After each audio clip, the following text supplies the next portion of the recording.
Sairam students, and welcome back to this session.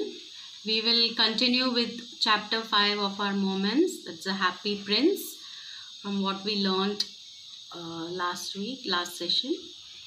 First, we'll do a quick recap of what we have learned.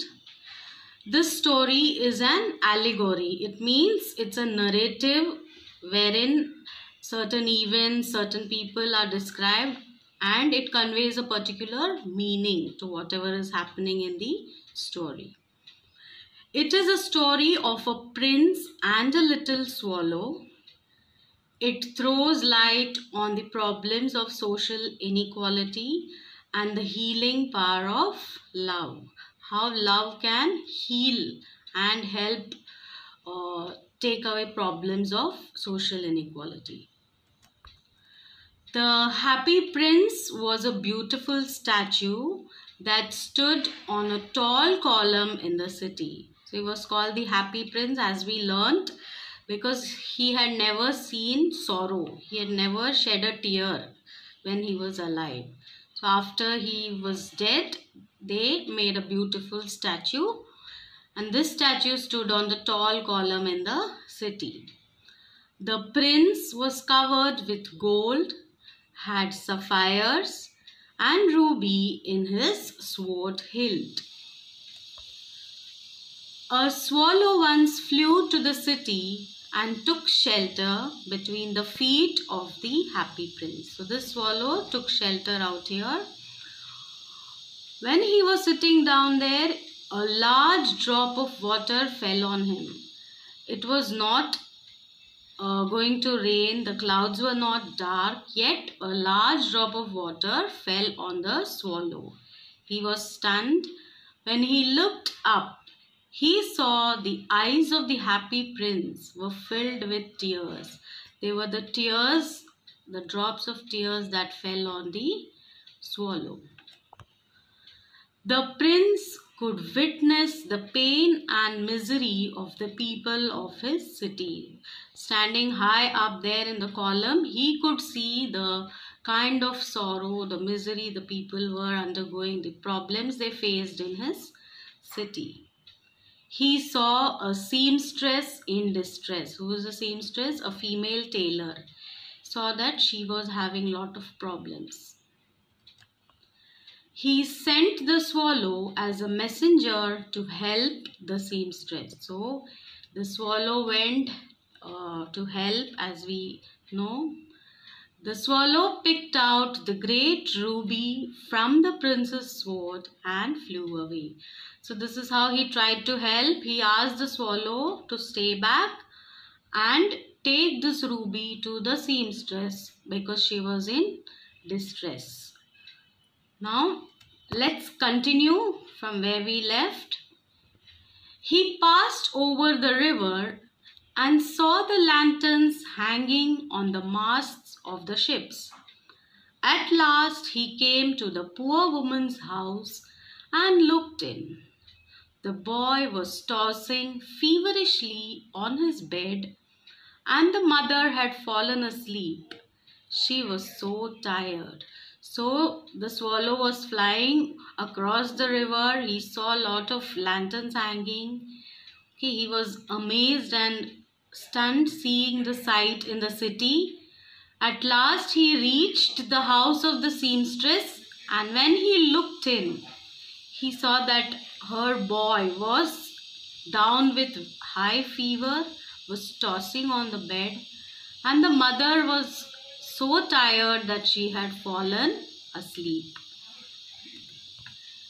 In he hopped and laid the great ruby on the table beside the woman's thimble.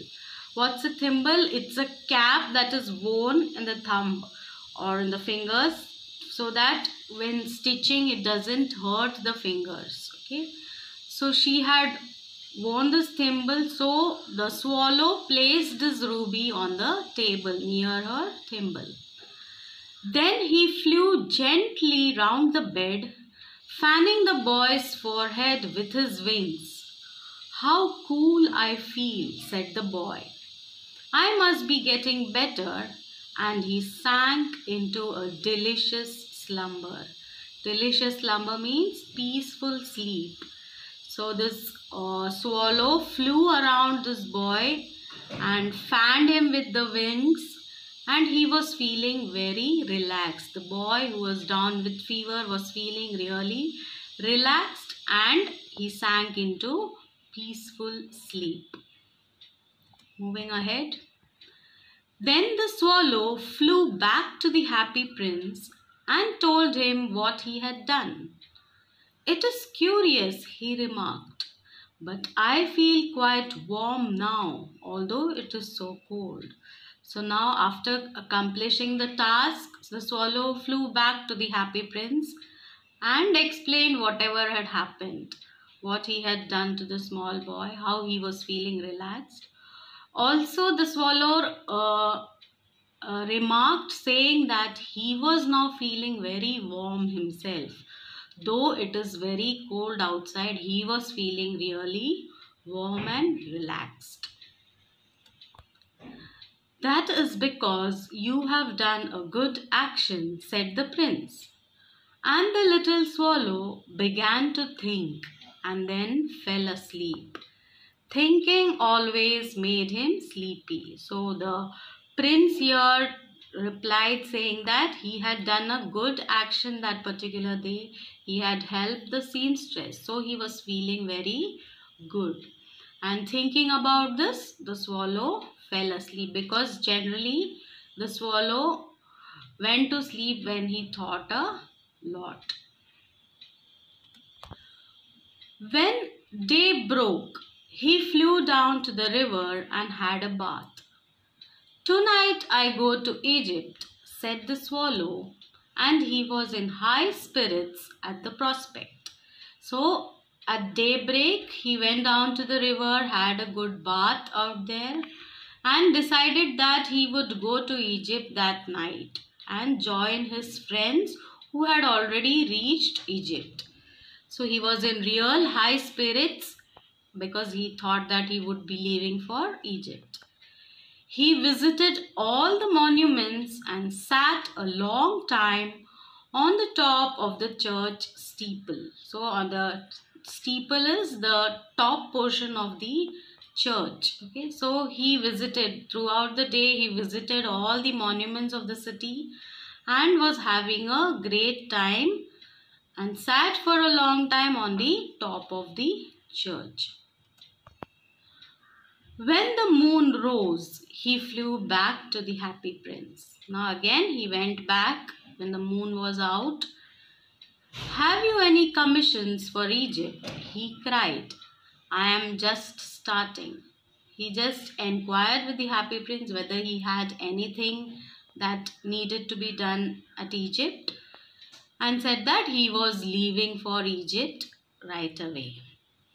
"Swallow, swallow, little swallow," said the prince, "will you stay with me one night longer?" Now here again the prince has requested the swallow to stay back for another night with him. Now what had the prince seen? "I am waited for in Egypt," answered the swallow.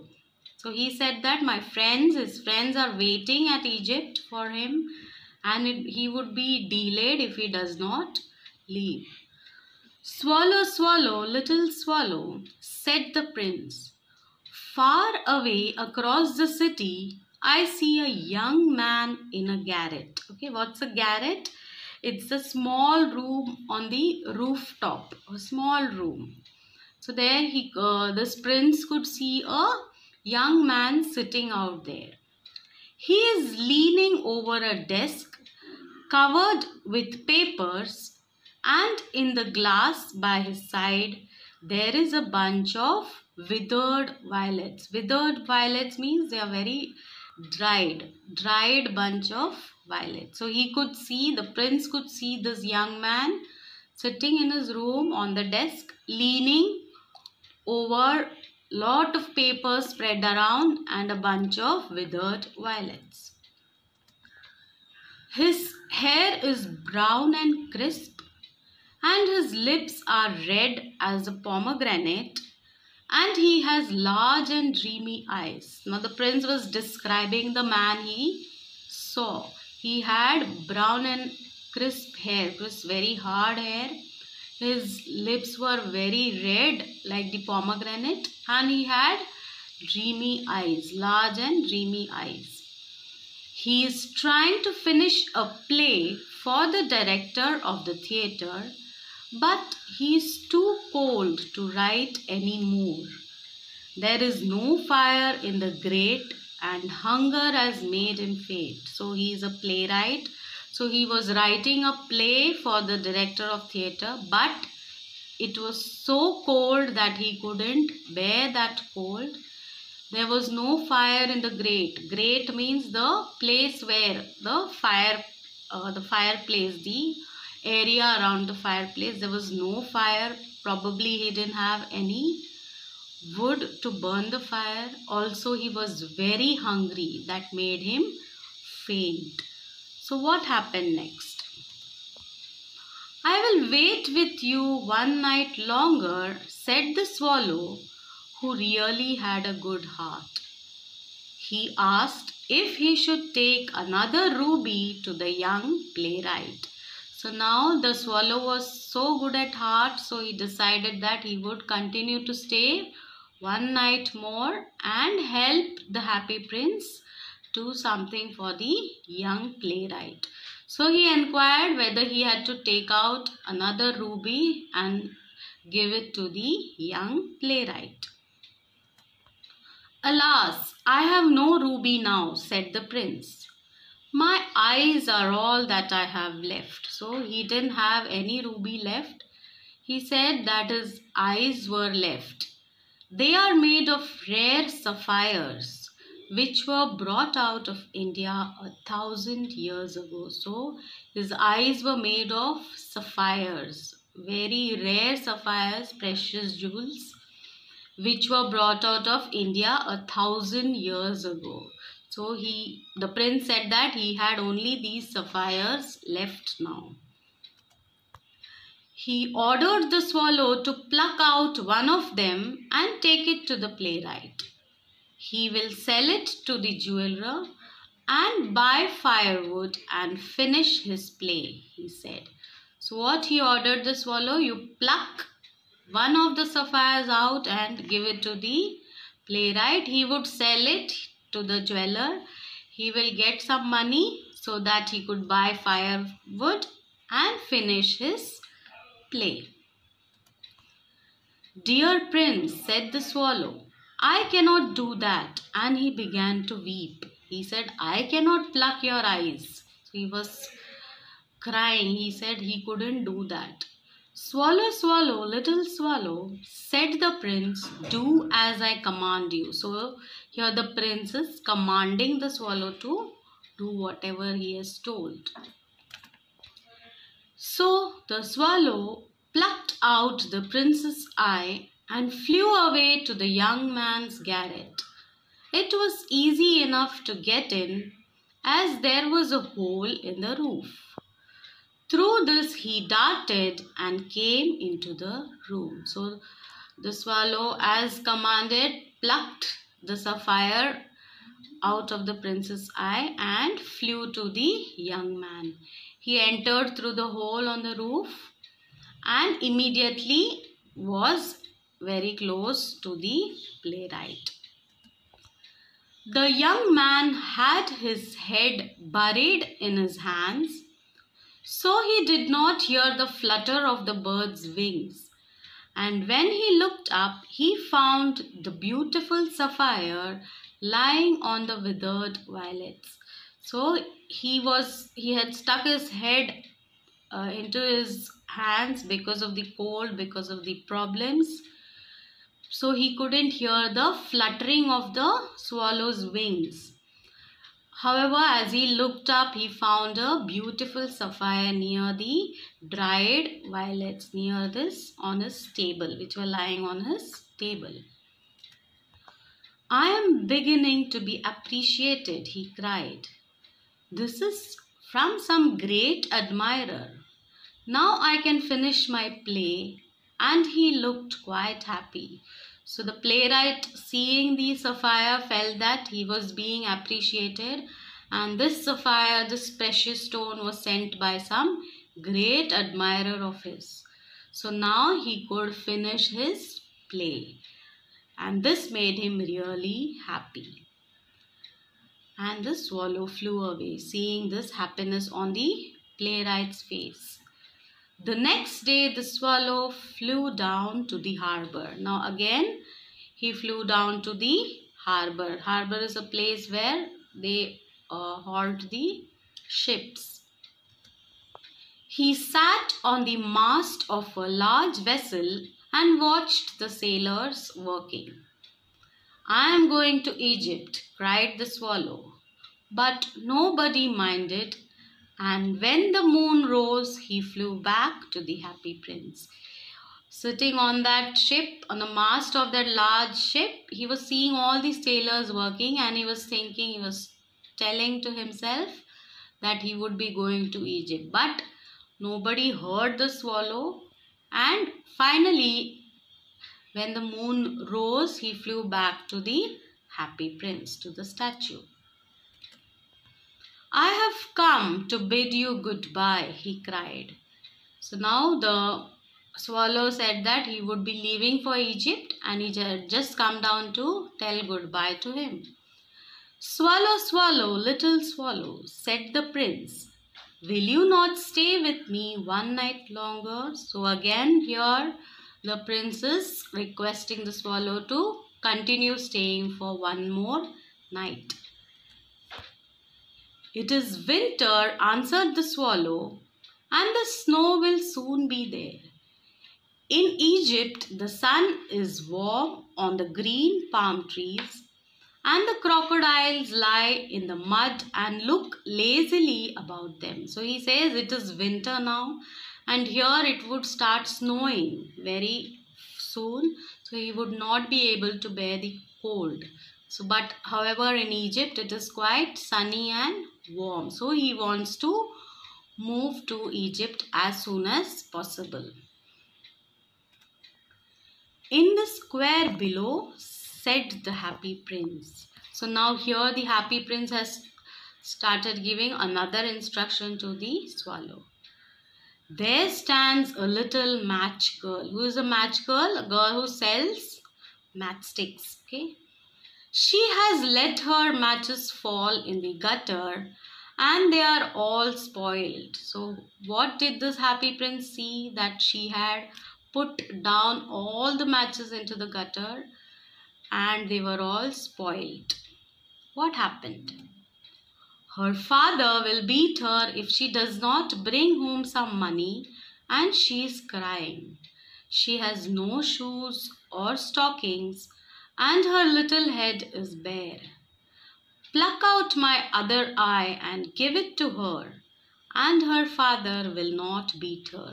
So now here the prince says that if she does not sell matchsticks, she would not get any money that particular day. So she was crying because she had put all the matchsticks into the gutter. Also, she had no shoes, no stockings, no scarf on the head. So if she does not take anything, her father would beat her up. If she does not get some money home, her father would beat her up. So he is requesting the swallow to pluck the other eye, the other sapphire, and give it to this match girl. "I will stay with you one night longer," said the swallow, "but I cannot pluck out your eye. You would be quite blind then." So now the swallow says that he would stay a night longer, but said that he would not pluck out the other eye because then the prince would become blind. He had already given one to the playwright. Now if he is plucking the other, he would become blind. "Swallow, swallow, little swallow," said the prince, "do as I command you."